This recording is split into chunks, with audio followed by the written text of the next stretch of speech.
Recording in progress. All right, so every April, Stanford University publishes the AI Index.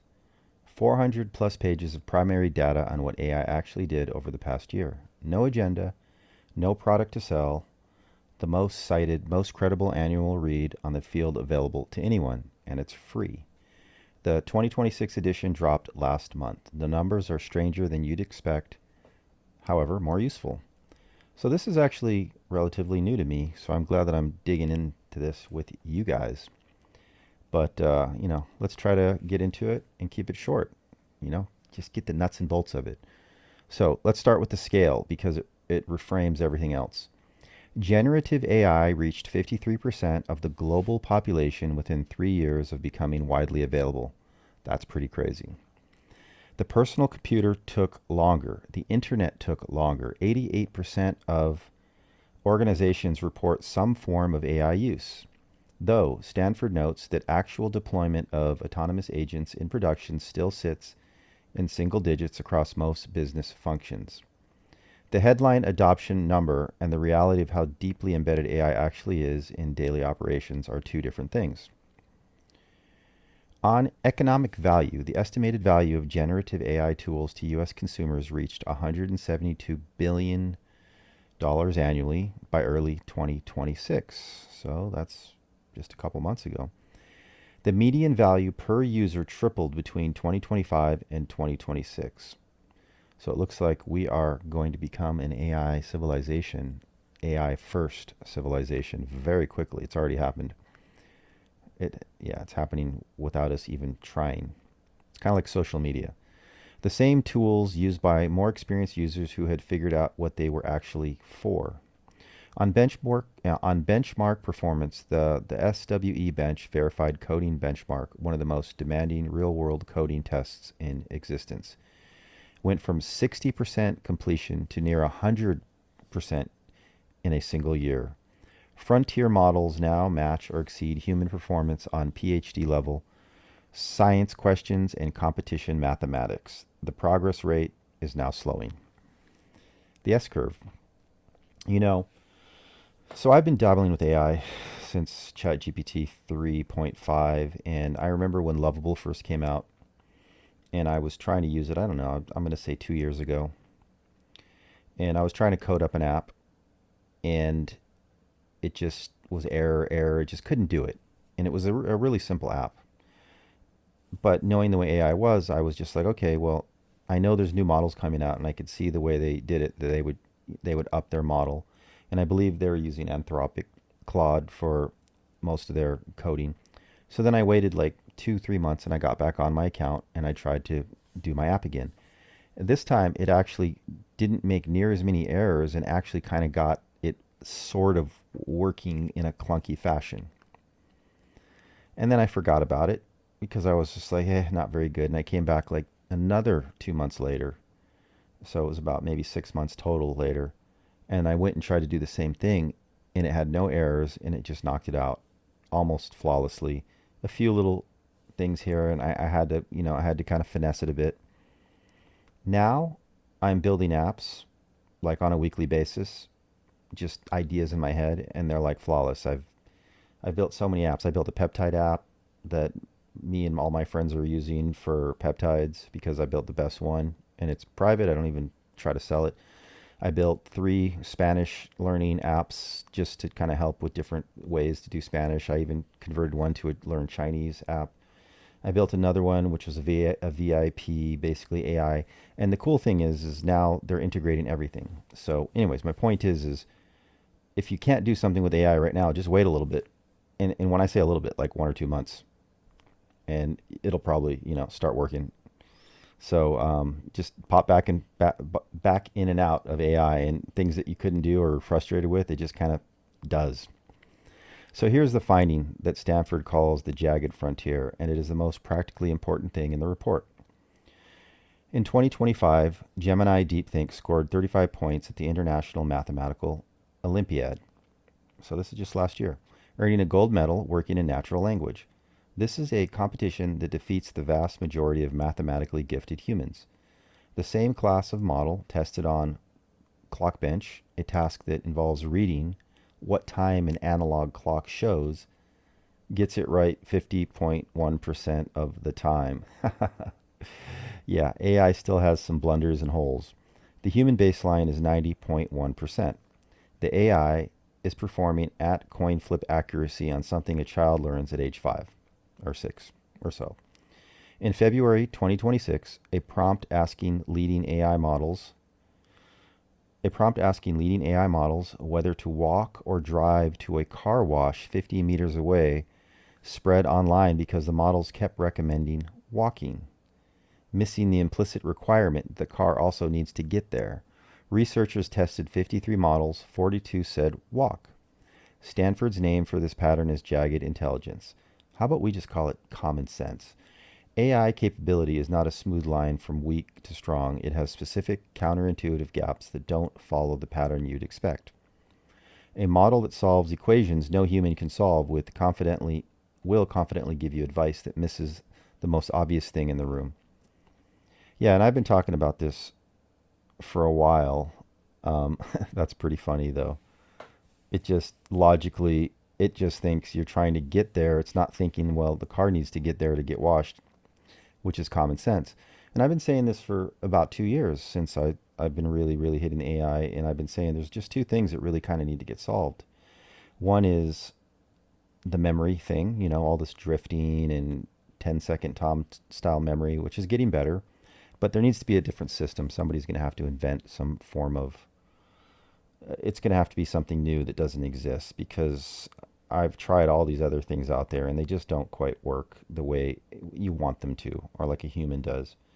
Right? That's the first thing. And the second thing is just common sense. So I think, they've been racing towards primarily just straight intelligence. And I think anybody can agree that as far as just like logical intelligence of things that, like math and, uh, history and, whatever it is, it's there. I mean, you can talk to AI, you can practice languages with it, all kinds of stuff. It's pretty much there. It just doesn't have the common sense. So if you solve those two things, I don't think the intelligence needs to be that much smarter. So one way or the other, it's going to get solved. It's either going to get solved because people come up with a new system, or just the intelligence gets smart enough that it just kind of figures it out anyways. And that's what I think. All right, let's move on. Two things the report documents that don't get enough attention outside the AI research community. First, the geopolitics. The gap between US and Chinese AI models has nearly closed. Anthropic's leading model outperforms the best Chinese model by 2.7% as of March 2026. So, a month and a half ago. And the two have traded places at the top of the performance rankings multiple times since early 2025. DeepSeek R1 briefly matched the top US model in February 2025. The US lead in AI capability is no longer a comfortable margin. Yeah, they're probably going to beat us. It's just they got a lot of people and a lot of money and a lot of tech. Second, the environmental costs. Training Grok 4 produced an estimated 72,816 tons of CO2 equivalent, the same as driving 17,000 cars for a whole year. AI data center power capacity now stands at 29.6 gigawatts, roughly equal to powering the entire state of New York at peak demand. Annual inference water use for GPT-4o alone may exceed the drinking water needs of 1.2 million people. Stanford presents this as a structural cost of the current pace of development, not as an argument to slow down. But it is a cost that didn't exist 5 years ago and is growing fast and has no obvious ceiling. Well, in simple terms, what do they say? They say necessity is the mother of all inventions. And if we get to a point to where we're just going in one direction in power and we can't consume any more power, somebody will figure out how to make these things more efficient. Somebody will figure out a new processor or GPU that runs cooler. I mean, it's just what happens. There will be breakthroughs, and when you need it in order to move forward, somebody will figure it out and somebody will solve it, and it will no longer be the same problem.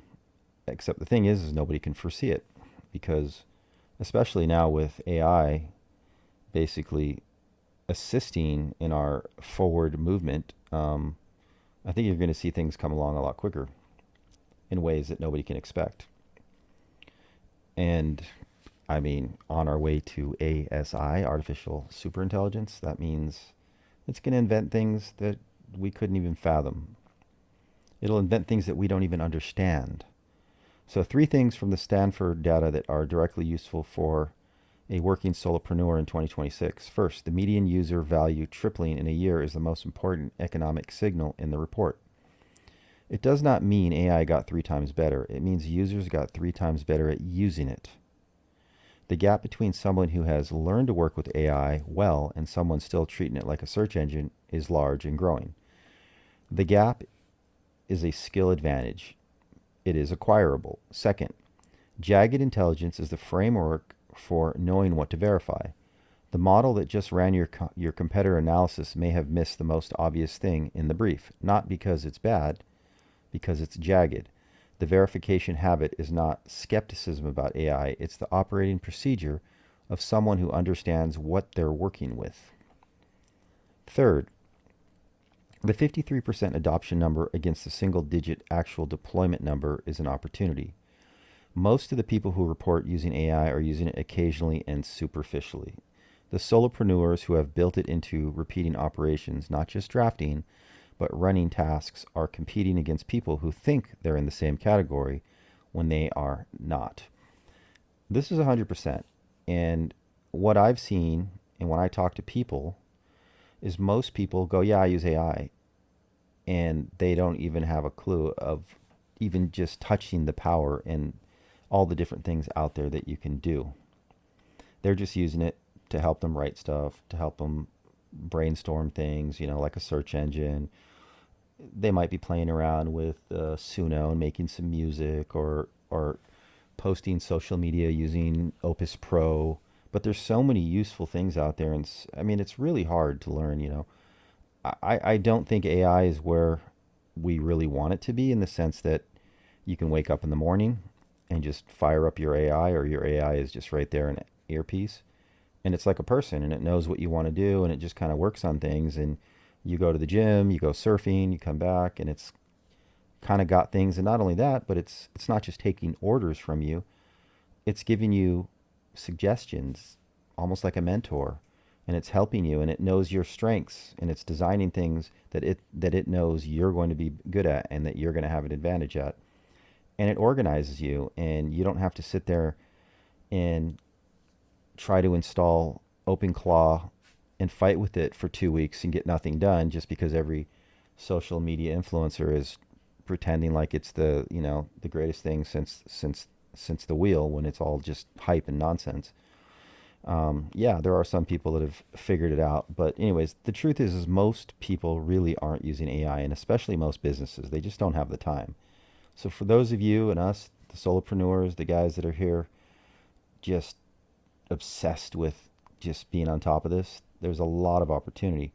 What I find the biggest problem is convincing people of what they can do with it, because it just overwhelms them. All right, guys. So anyways, that's it for this video. We're going to keep covering topics like this because that's what we do.